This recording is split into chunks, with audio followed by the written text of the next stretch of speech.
Hey guys, welcome to Glow with Paris. Glow with Paris now. Today I will be talking about my survival story. Um, when I was in a domestic violence relationship and how I made it out. I also will be sharing some signs of being in a domestic violence relationship, because some people, we don't know when we in a domestic violence relationship. We don't know what abuse is sometimes, because abuse is not always physical. You know what I'm saying? It's not always physical. So I'm going to start off by saying, hi everyone, my name is Paristaylor. I am a domestic violence survivor, but more importantly, I am a warrior. I don't see myself as a victim, because surviving means reclaiming your voice, your peace, and your power. Okay?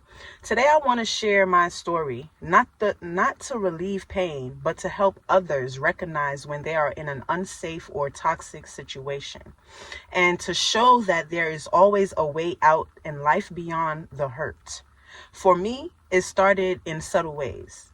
Control was disguised as love. Criticism was hidden as concern. Over the time, those words became actions that broke me down. But what I learned is that love should not hurt you or silence you or isolate you. You should not be isolated from your friends, your family, or anything that you have done to make you you. You know what I'm saying? If you have to change yourself or isolate yourself in any type of manner for you to be in a relationship, I feel like that's not the relationship for you, because the person is supposed to be there to love you for you. You know what I'm saying? So if somebody trying to marry you or be in a relationship with you and they be like, oh, well, you got to change this and you got to change that. If it's not nothing about being faithful and honest.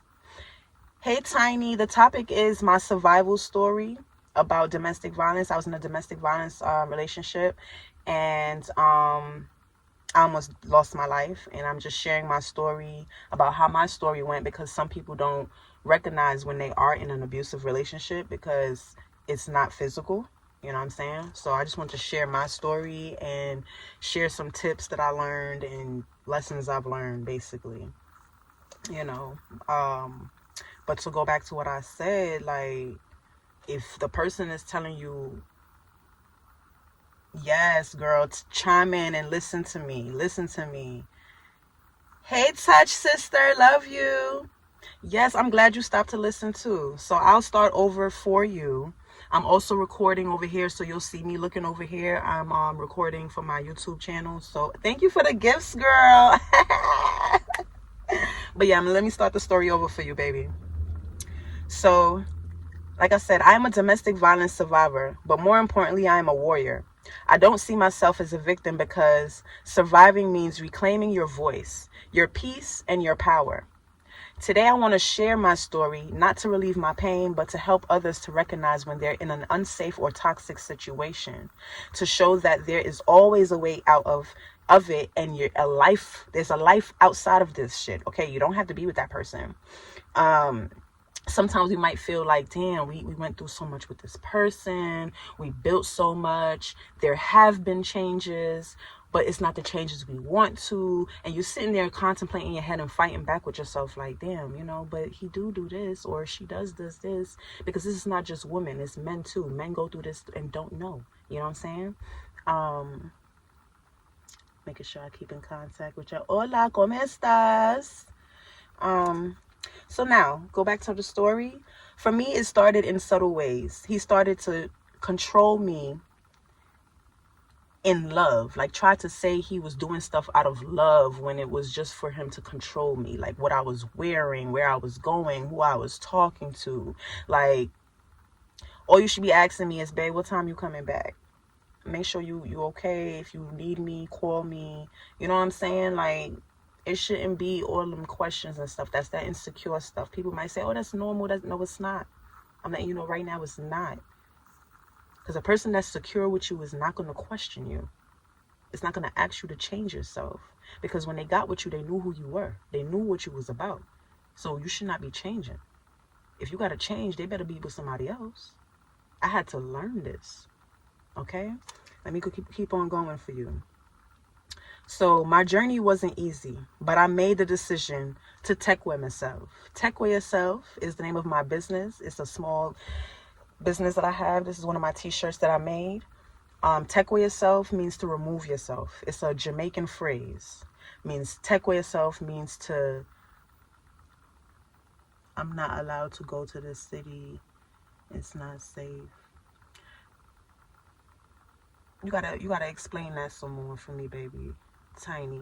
You gotta explain that to me some more. But going certain places, it might not be safe or whatever. But if you have plans with your friends to go do something and he's like, oh, it's not safe over there, da da da da. Okay, baby, I'll call you if I need you. I'll call you if anything happens. I'll make sure I'm aware. But I'm gonna be with my friends. I'm gonna be okay. You know what I'm saying? That's different. But yeah, tech with yourself is to remove yourself from the negativity and to put yourself into something positive. You know what I'm saying?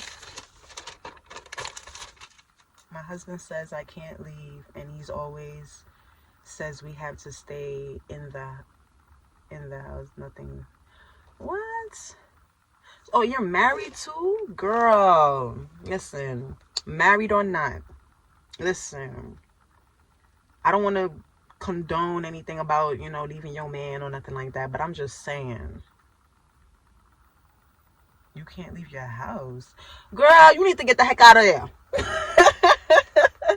You have to work from home. That's too much for me. Like, that's too much for me. I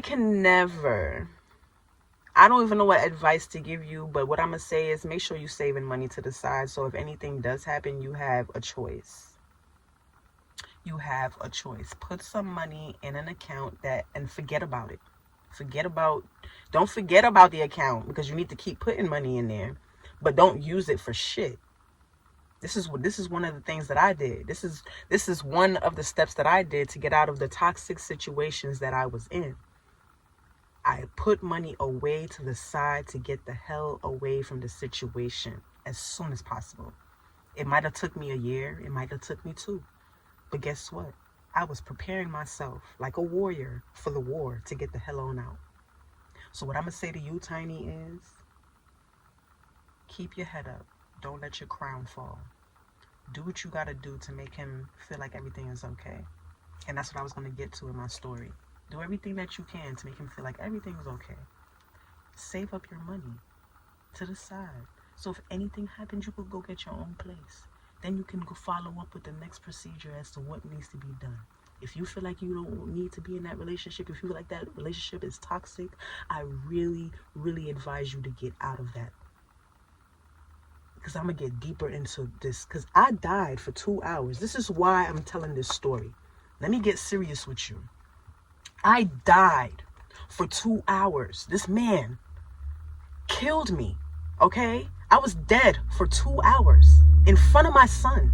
My son was 2 years old at the time. My son is 13 right now, and he still remembers that story. So this is why I'm coming on here, recording for my Glow with Paris thing for my YouTube, and I'm on here on TikTok Live, and I'm sharing my story with you guys, because women and men, especially females, we need to be more aware in the relationships that we are in. Friendship, relationship. It don't got to be a romantic relationship. Just relationships with people. You have to recognize when you need to get the heck on and move on from that situation. Do not bear yourself down. Life does not wait on nobody. Time waits on nobody. If you have goals and ambitions, you need to be going for it. You should not be allowing anybody to take that shine from you. Nobody to take that shine from you. Because it's your life. You got the pen and that paper. You see, I took my time out for you guys to tell my story, because I'm serious. I want to share my story. This is why I came out with my Tech Way Yourself brand business. You know what I'm saying? To encourage others, to tell my story, to encourage others that you can keep going. No matter what is going on in your life, you can keep on going. Don't let nobody stop you. Don't let nobody block you. Don't let him block your blessings. Because guess what? The devil come in many shapes and forms, Tiny. Many shapes and forms. It could be the very one you're sleeping with. They don't know it, but the devil is inside that person trying to block you from what your greatness that God got for you. I tell you that. It's happened to me before, which is why I'm sharing my story. Because I really feel like I've met the devil in person. This was him, for real. And I kind of knew it from the beginning, but I kept ignoring the signs. Because I wanted to see the better, the good in that person. You know what I'm saying? I'm shaking thinking about the story. Because it was so detrimental. Until this day, it's hard to get that story out of my head. But you know what? It makes me stronger. Because I'm like, yo, I'm here. I'm alive. CSI was taking pictures of me on the floor. You hear me? I wanted to have my picture from CSI up here. You know, with my head. Look, you can see my stitches. Okay? 16 stitches. It looks small, but it was 16 stitches. Okay? I was dead for 2 hours. My son watched me lay on the floor and bleed. This man tried to take my life. And luckily there was a witness, because I didn't know what happened. I blacked out. I don't know what happened. Okay? I don't know what happened. I blacked out. Sorry guys, I had to redo the camera because I'm over here recording myself for the YouTube over here, and sorry if you hear the noise around me, but I'm actually at work right now and my coworker is helping me to be able to be here and talk to you guys about this, because I just felt like this needed to come out now. The higher power said no. Go ahead and tell your story, tell your testimony, because somebody out there needs to hear it. You know what I'm saying? Somebody out there needs to hear it. And if I'm hitting a nerve right now, you need to stay and keep listening. So, 5 signs that I realized before he put his hands on me. You feel afraid to express yourself honestly. The person is controlling where you go, who you talk to, what you wear. You are constantly blamed. Constantly blamed. And I'm pretty sure, Tiny, the vibrations I get from you, this is what your husband does.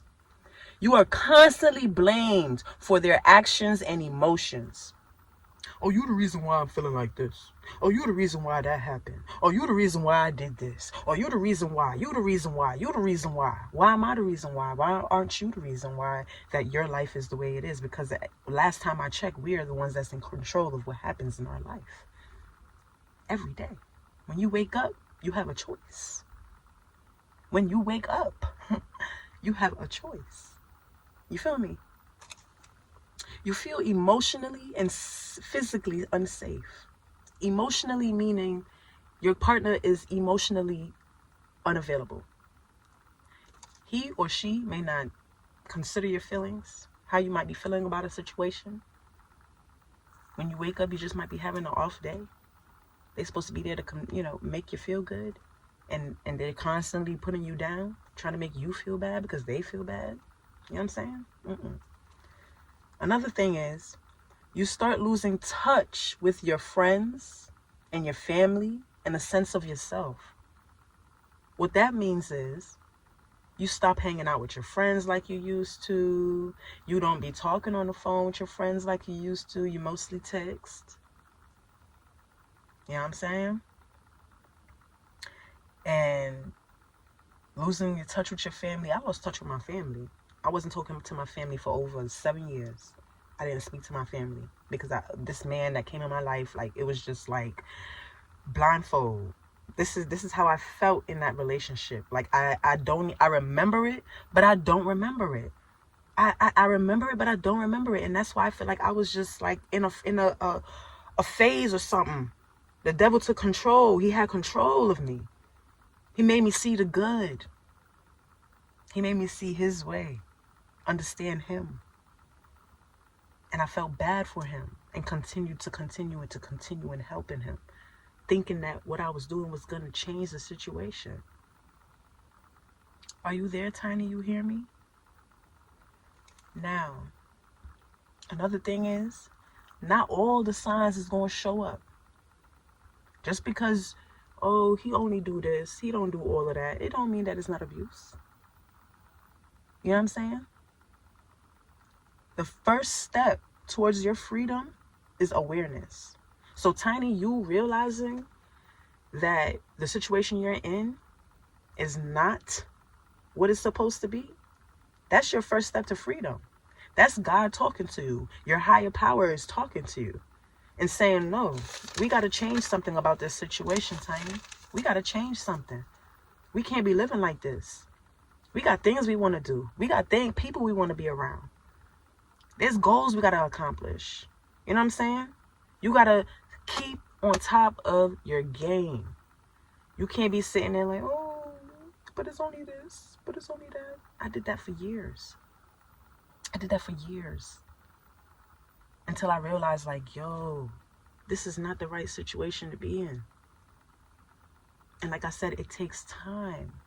Because yes, we got to make sure that we feel safe and secure to move around. You know what I'm saying? We got to make sure, like I said, I'm recording over here too. We got to make sure that we're stable. So we got to make sure we got that money. You know what I'm saying, Tiny? I hope you're still there because I can't see this side of my screen. You know what I'm saying? But that's crazy that you can't do anything. You can't leave your house. He wants you to work from home.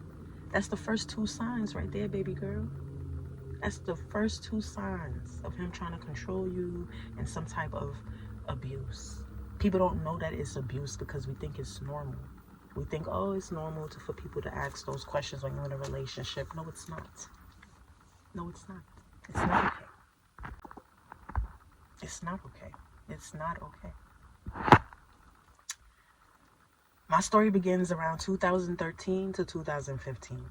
I had just moved from New York to Harrisonburg, Virginia, where I was living with a roommate that I was friends with from New York. One day, while waiting at the bus station, the Greyhound, with my son, after a modeling gig, I met this man. We clicked instantly over music. You know, music is my thing, so we ended up talking about music. He do music, I do music.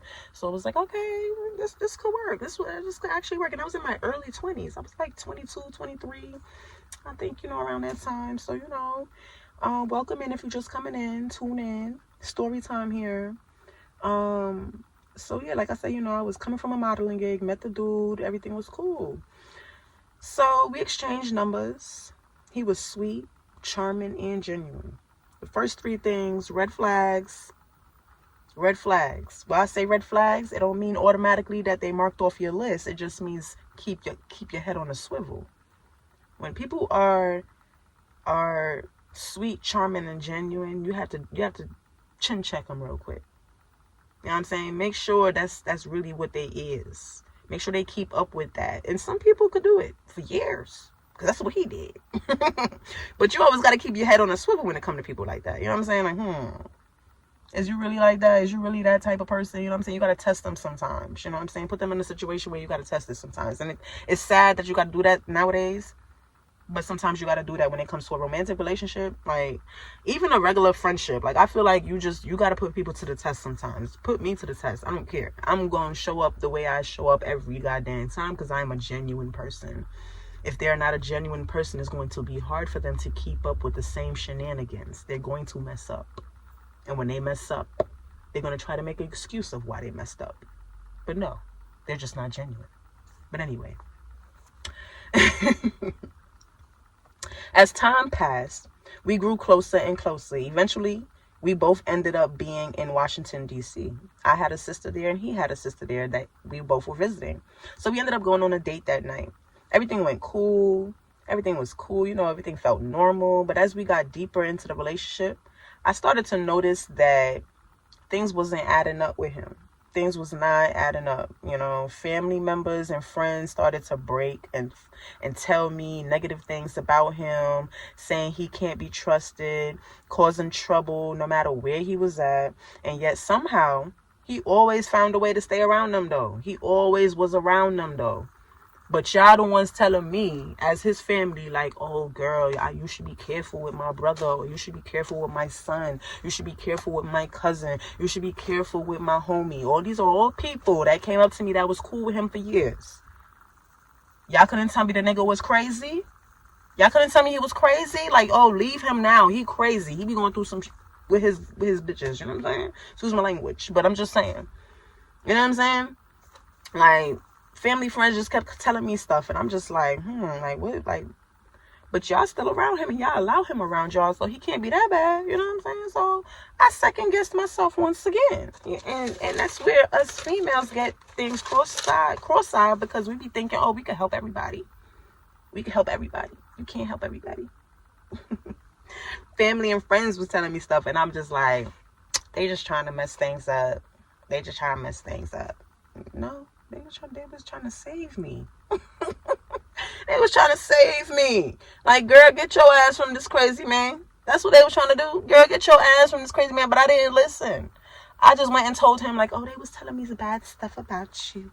Thinking I'm being the loyal and genuine girlfriend. Because, you know, sometimes people be testing you to see what you want to do. You know what I'm saying? It's like, you want to try to get me to leave my man and make me look like I'm, you know, unloyal or something. Or, you know, like, anyways. So anyways, over the time, the relationship became more verbally and emotionally abusive. So I'm from New York. You know what I'm saying? I'm very strong-minded. I talk tough. I talk a little, you know, you see how I talk right now. Like, I'm just talking. That's how I talk. You know what I'm saying? So I don't know if because he was used to soft-spoken women, because the women that I've seen that he dated in the past, they very soft-spoken. They soft-spoken people, and I'm not. I can be soft-spoken, but I'm not a soft-spoken person. You feel me? So anyway, I think my strength intimidated him. His insecurities turned into attempts to control me. Eventually, the energy became so toxic that I knew I needed to get the heck up out of there. I knew it was time. I'm like, yo, this man trying to control everything I do. He mad when somebody look at me. Like, I'm a beautiful woman. Of course they're gonna want to look like Cardi B said. Like, you gotta be that you gotta be that everybody want. You know what I'm saying? Like, shit, I look good. That's why they looking. They like, damn, how he get her. You know what I'm saying? Like, come on now, because I don't go by looks when I date. I go by personality and how you make me feel. You know what I'm saying? So anyway, the opportunity came when I decided to spend time with my father in New Jersey, Camden, New Jersey. Camden, shout out to Camden. Something I did every year at the end of August, but this time I decided to go in July, right before my birthday. My birthday is July 14th, so I decided to go before. Rest in peace, Daddy. So I wanted to go to celebrate my birthday, and my dad's birthday was on September 1st. So I stayed the entire time, spent time with him until his birthday on September 1st. Hold on, I gotta stop my save. So yeah, boom. Now I plan to stay for a few months and do a few small gigs. But I was out there, I was doing some cleaning jobs, some little modeling gigs and stuff like that. Unfortunately, my abuser followed me. He followed me because he did not feel like I was going to go see my dad. He felt like I was going to have to go see some dude and I was going to leave him for a dude. But the whole time, the dude is my dad. Like, he didn't believe that every year I go spend time with my dad for his birthday. And I'm like, I'm just that type of girl, though. Like, I'm a daddy's girl. It was anything for my dad. Like, my dad was the love of my life. He was my first love, my first anything. He showed me love. He showed me what a man is supposed to treat me like. And he told me, if a man can't treat you the way I treat you, or better, he don't belong in your life. He is not worthy of your love. He is not worthy of your time. Okay? Woo! So like I said, I still played it cool.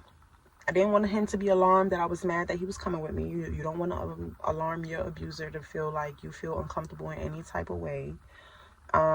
So yeah, I played it cool and stuff. At first, I tried to play like everything was okay. I didn't want to expose the situation in front of my father. You know what I'm saying? I wanted to keep it cool. I was expecting my father to like bark and be like, oh, he can't be here. But I guess because I was a grown woman, he was trying to give me my grown woman lane to, be a grown woman. But I was really expecting my father to be like, he got to go stay somewhere else. But he didn't. I was like, damn.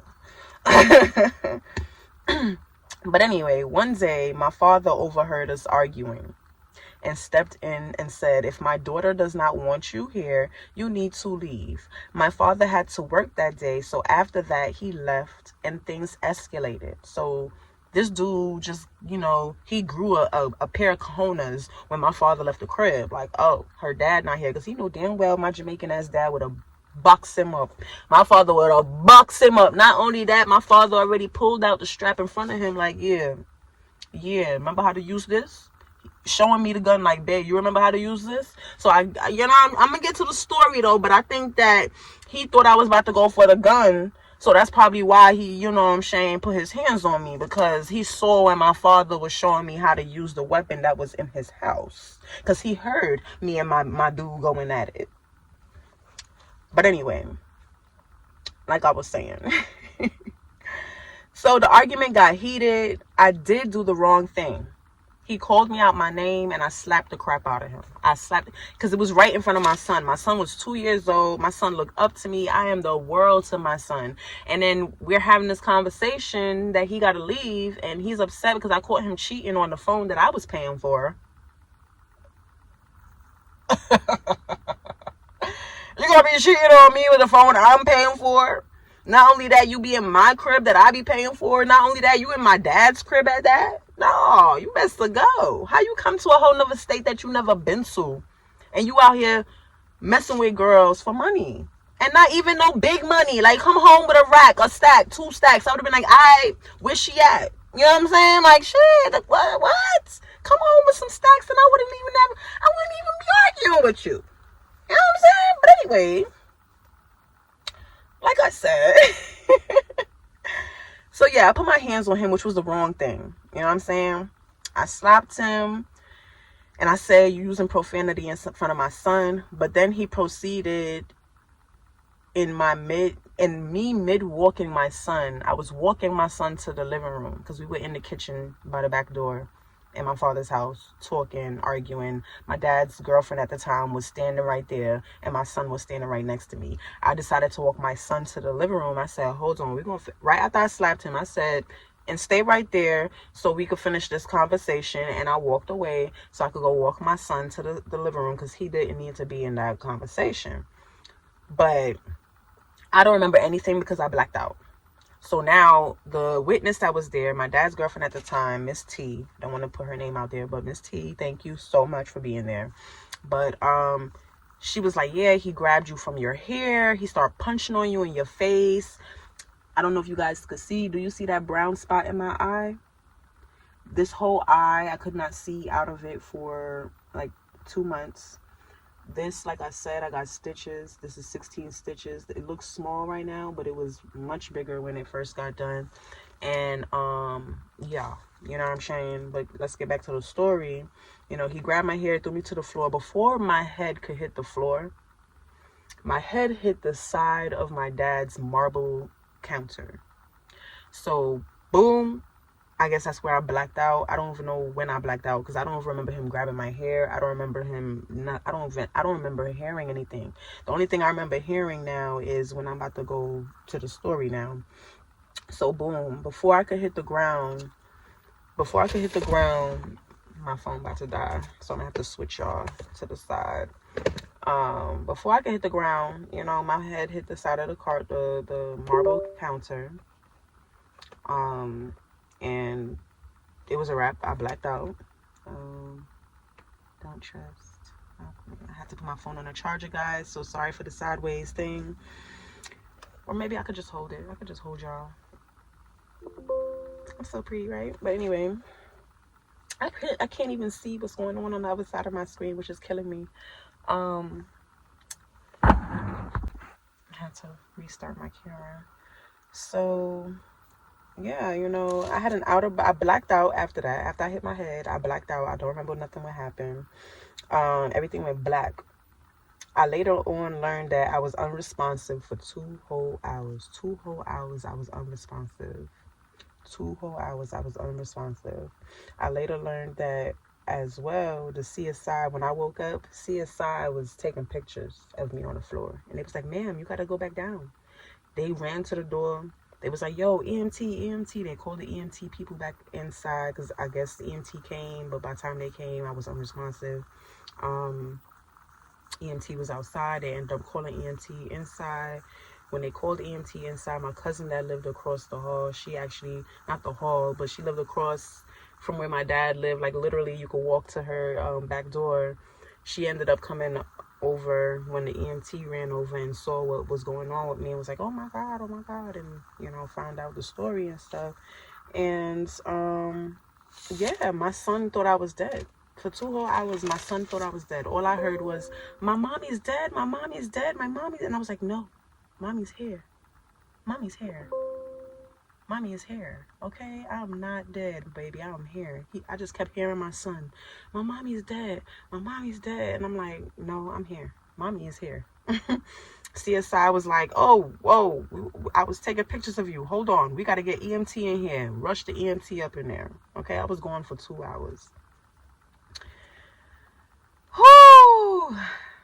But yeah, that man that did this to me, he was drunk and suicidal before all of this, you know, happened. He tried to drink bleach to kill himself. When my dad picked me up from the hospital, I heard a voice inside that told me, while I was getting the 16 stitches on my left side of my temple, saying that this is your chance to start new, to do over, to use your talents before you lose them. Okay?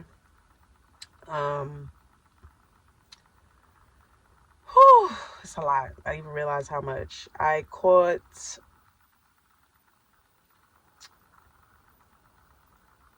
Right after I heard that voice telling me that this is my chance to start over and do better and to use my talents to get further in life and to tell my testimony, my father picked me up, and when I got in that car, he made a statement that I would never forget, and he said, use your talents, baby girl. That was his nickname for me, baby girl. Use your talents, baby girl. You are too gifted, beautiful, and talented to be sitting around waiting on somebody else. He said, if a man can't treat you like a queen, he doesn't deserve you. You need someone to uplift you, invest in you, and to make sure you are protected at all times and feel comfortable at all times. You should not have to come out your pocket at all times. Your man should be the one to provide for you. And he said those things because I was providing for that man. And that man dared put his hands on me. You know what I'm saying? I provided ways for that man to be comfortable while living with me and my son. And he trampled on it. He messed up my life. I lost my apartment, lost a lot of things, had to give up school. I was in nursing school. I just got, moved on to getting little jobs and had to quit that. But, you live and you learn. You live and you learn. From that moment, I promised myself to never shrink myself, to fix another person's brokenness. I decided to turn pain into purpose. Okay? I turned my pain into purpose. Instead of dwelling on the past and saying, oh my God, he hurt me, look what he did to me. I'm making it a purpose. I'm giving my story to others so people can compare my story to theirs, or just to be aware of what's going out there or how abuse may look, because some people might not know how abuse looks. Some people really don't know. They don't know when they're in a dangerous situation. They don't know when they need to get out. They don't know when they need to leave a relationship alone. They get so comfortable and think that the person loves them that they should just stay. No, get the heck on. This world is too big for you to be sticking to that one person.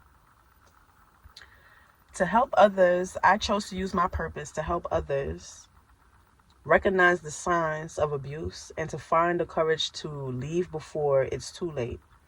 Today, I am a survivor. I'm not a victim. I'm a survivor. I'm a warrior. I'm not a victim. I share my story to empower others, women and men. women and men. I say my story to empower women and men, because it's not just women going through abuse, it's men going through abuse too. I don't want you to take what you've been through and use that as something to define who you are. I want you to use it as a strength to uplift others, uplift yourself, to put that energy into something that you love, that can evolve into something. You know what I'm saying? I invite others to share their story as well under the comments, under the live, under the comments. DM me, share your story. You know what I'm saying? If you want a free t-shirt, there's a few things you got to do to get a free t-shirt, so you got to DM me for that. Or if you want to make a donation, you could get some t-shirts, or whatever. I can give you the list of what things you can get for being on the live here today. But I wanted others to realize that you can't stay quiet. Break the silence. Don't stay quiet. Don't stay quiet. You need to help others to get through. Sorry about that, guys. You need to help others to get through what they're going through and understand what they're going through. Because like I said, not everybody knows and understands what they're going through and what abuse looks like. So, together we can break the silence, support each other, and rewrite the narrative. If my story is even helping one person in here feel less alone, or take that first step towards safety, then I'm doing something right. You know what I'm saying? I really need my story to help somebody. My closing message is that through Techway Yourself, I've made it my mission to spread love, positivity, healing, and strength, because removing yourself from negativity isn't just about walking away. It's about walking towards your peace, your purpose, and your freedom. Your peace, let me hear you say it, your peace, your purpose, and your freedom. So if you don't think or understand what you're going through, refer back to this video. Refer back to this live. Okay? That's what I have to say to you guys tonight. But I really want y'all to understand that. You know what I'm saying? It's not always a physical thing with domestic violence. It's verbal, it's mental, it's simple control. And I hope my story helped. I hope Tiny was able to see it. I don't know where Tiny disappeared to. I can't see how many people in here. I probably got 0 people right now, but I'm going to save this live. And I want to reshare it. And whomever would like the link for the YouTube thing I'm recording for right now as well, by all means, DM me. You know what I'm saying? But I hope everybody having a good time out there today. Day went productively. I hope this live helped. Like I said, once again, it looked like Tiny was not able to stay. I hope she's able to get out. Matter of fact, let me see if I can find her in the comments. I want to see if I can follow her from the comments.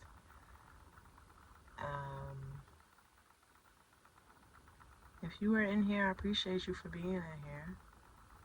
Where did she go? She's right there. Tiny. Follow.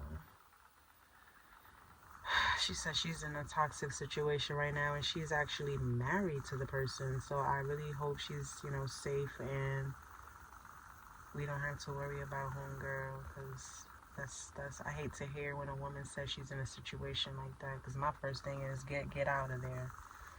But let me end my YouTube channel video. And that is it with Glow with Paris. Thanks for tuning in. Like, subscribe, share this story if you know somebody going through domestic violence. Just to give people pointers. And keep coming back to Glow with Paris.